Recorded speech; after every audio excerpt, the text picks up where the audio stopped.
Hello friends, before we begin, a word about my Patreon. In case you did not know, I am making very silly Patreon exclusive videos. I have gotten lost in the Toronto path.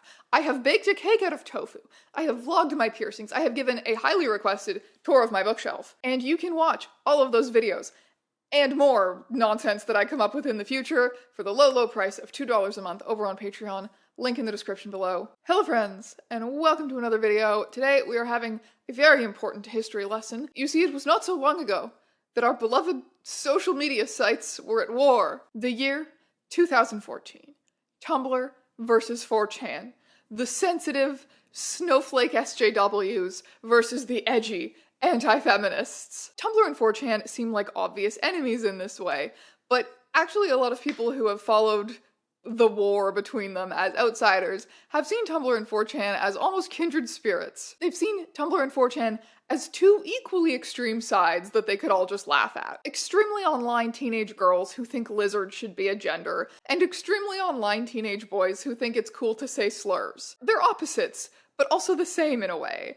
And I do agree, they have a lot in common. Tumblr and 4chan are both sites with very strong senses of identity, very territorial user bases, what some have gone as far as to label internet nationalism, and both sites have been commercial failures because of those extreme user bases. Tumblr and 4chan both revolve around this idea that the anonymity their sites allow empower users to express their true selves, that anonymous online communities are more free and more authentic. However, Tumblr and 4chan have a key ideological difference regarding how they believe those free online communities should naturally be. In For Tumblr's Divorce, Revisiting the Online Culture Wars through the 2014 Tumblr 4chan raids, Sal Hagen investigates it as a microcosm for feminist, anti-feminist, SJW, anti-SJW hatred in the 2010s, and a relevant predecessor to Gamergate and other more well-known clashes. And I personally think he totally nails that ideological difference between Tumblr and 4chan in his article. 4chan believes that the internet is a hard, scary, masculine place, not for sensitive little girls. If anything goes online, then people naturally are going to say the most shocking, bigoted, horrible things they can, whereas Tumblr is built around this idea that the internet can be used as a safe space from bigotry, to spread knowledge, to platform diverse voices, and have interesting discussions. Not to say that 4chan has never had a constructive discussion, and Tumblr has never invented new and insane ways to harass people. They absolutely have. But if we look at the overarching trends, Tumblr and 4chan have a lot in common in that they are both very territorial, niche internet communities. But they fundamentally disagree about how those niche internet communities should behave. I dare say, we have on our hands a perfect recipe for enemies. The first battle in this war was fought way back in the year 2010, and I'm gonna take you there. But first, a word from today's sponsor, Audible. Audible is the world's leader in audio entertainment. They've got audiobooks, podcasts, Audible originals, and more. I know for a fact that you guys enjoy sitting back and listening to a good story, because you're here on the 2-hour-long videos about 20-year-old fanfiction drama channel. Whether you're looking for escapism, or to educate yourself about something, or to learn a new skill, Audible's got you covered. I personally listen to a lot of science fiction, fantasy, and horror. I recently listened to Babel by R.F. Kuang, and I highly recommend. Audiobooks are my favorite hack for keeping up with new releases and favorite authors of mine, because it's just so convenient. I can listen anytime. I usually do while I'm doing my boring household chores or commuting to school. An Audible membership will give you access to their massive, ever-growing collection of audiobooks, podcasts, Audible originals, and more. And new members can try it out for free, so make sure you head on over to audible.com/strangeeons or text strangeeons to 500-500. And now, I return you to your regularly scheduled content. Let us now begin our history lesson with the meme war of 2010. In 2010, memes were not the memes that we have today. Because today a meme can be almost anything, a image, a video, text, a phrase, or even just a word. A meme is just like any sort of repeated joke. Whereas in 2010, a meme was a very specific type of image. There was a handful of popular templates, usually involving top text, bottom text in impact font. There was motivational posters, there was like the troll face and the rage face and those other like internet stick figure reaction guys. The language of memes was very specific and distinct. Whereas now it's like we've returned to the true definition of the word meme, which is just a thing that is repeated. Anyway, we go back. I'm taking you back. The year is 2010, and it is a simpler time. Think about all the 2010 memes. 4chan's B-board was a big producer of memes which they considered essential to the culture of their site. 4chan created the Rickroll, they created lolcats, these really huge internet memes, which in some cases are still used today. So they absolutely were deserving of their reputation as like this scientific and cultural hub of memes. Now, despite the fact that the entire purpose of a meme is to be shared, 4chan took great offense, probably because they were bored, to the fact that some of their memes were being reposted on Tumblr and gaining a lot of popularity there. Girly little Tumblr users couldn't possibly understand their huge brain memes and deserved to suffer the consequences for meme theft. And this was no empty threat. By 2010, 4chan already had this reputation in the mainstream for being like these fearsome hackers. They had taken on celebrities, they had taken on the Church of Scientology. Obviously today, 4chan is known for like sad incels and white supremacists and just right-wing weirdos and conspiracy theorists of all variety. But pre-2010, 4chan almost represented this kind of rebellious and radical potential that the internet had, hacktivism, and a lot of people thought they were scary, but a little bit cool. Like, everyone can kind of get behind dunking on Scientology, right? I actually spoke to 2 former 4chan users last night in my Patreon Discord server, and they kind of clarified for me that it's not quite accurate to equate 4chan, or around 2010 era 4chan with hacktivism. 4chan sort of incidentally did activism a few times, but the fundamental thing for them was always being anti-authority. So if old musicians and celebrities were getting uppity about music piracy in the 2000s, which they were, 4chan was going to take them on about that. And people generally can get behind that cause. But then in the 2010s, when BuzzFeed feminism and social justice started getting trendy, 4chan also perceived that as an authority that was trying to take away their free speech, and resolved to say as many slurs as possible forever. So, but at the heart of it is always this kind of core anti-authority value that they have. Anyway, there's a reason why pre-2010 is considered like the golden age of 4chan. Everything was kind of downhill post-2010, and 4chan users will often be the first people to bemoan that. So, in November of 2010, 4chan planned Operation Overload, their attack against Tumblr for their meme theft crimes. They made Tumblr accounts and began spamming popular tags with gory and shocking images, as well as 4chan memes and malware, aiming to infect Tumblr users' computers and use them to launch a DDoS attack against Tumblr. But you see, sensitive little Tumblr users can get dirty too. A handful of Tumblr users had actually caught wind of 4chan's attack a couple of days before it happened, and they planned their counterattack, Operation Overkitten. In response to 4chan's gore and shock images, Tumblr users invaded the boards and began spamming them with kittens and wholesome content and Tumblr memes, and also DDoSing 4chan and taking down the site for 15 to 20 minutes. I've come across a lot of conflicting sources about this part specifically, but the more reliable ones, the ones that were written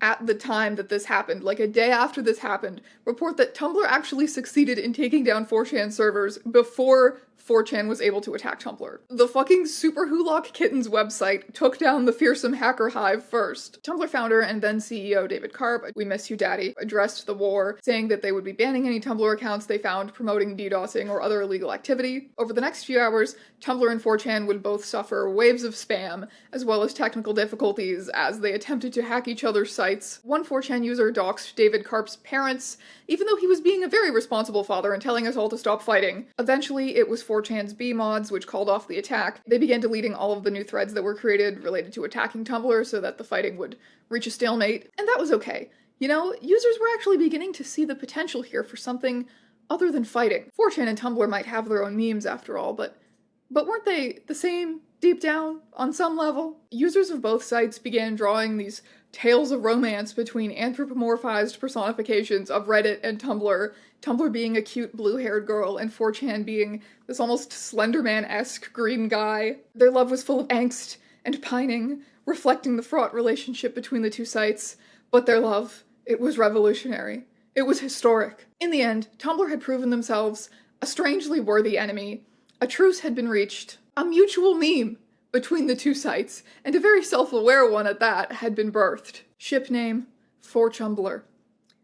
It's not very catchy. But alas, this was only a temporary peace. In June of 2014, so about 3.5 years later, this post was made. Do you hate racism? We do. July 4th, hashtag shutdown 4chan. What is happening? There is this place called 4chan. They call themselves anonymous, literally one of the worst places online. They're racist, misogynistic, and pure evil. Very bad people go there to shout hate speech. Literal Nazis and far-right racists use brainwashing, they tell lies about homosexuals, and always use the F slur. They erase every identity in the name of white supremacy. They have killed people with trolls and discuss terrorism often. It's time to shut down 4chan.org. Join us on July 4th to celebrate our freedom and independence from racists by shutting down 4chan. We will go to their site as a form of protest. We will overwhelm them with corrections to their awful lies and let them really know what the world thinks of them. Trigger warning, I don't think it's really safe to go alone. The misogyny, transphobia, homophobia, anti-Semitism, rape jokes, and blatant racism will often be too much for any sane person. Please spread the message and don't be afraid to get involved. Comics, stories, poetry, essays, or pictures are all welcome. Every little helps. See you on July 4th. Hashtag shutdown4chan. Within a few hours, it was being hotly discussed on 4chan's poll board. The authenticity of it was immediately called into question. It wasn't even Tumblr users, but 4chan users themselves who were the first to recognize this post as fake. One user writing, "It's surely one of us. Subtle, but recognizable." And they got it right. This image actually appeared on poll about 30 minutes before the Tumblr post was ever made. It was a poll user who set out to orchestrate this entire thing from the beginning, which isn't all that surprising, because that was like 4chan's whole thing at that point. It had only been 3.5 years, but the online climate changed a lot between November of 2010 and June of 2014. Feminism was a hot buzzword that was driving everyone insane. Pol and B were already orchestrating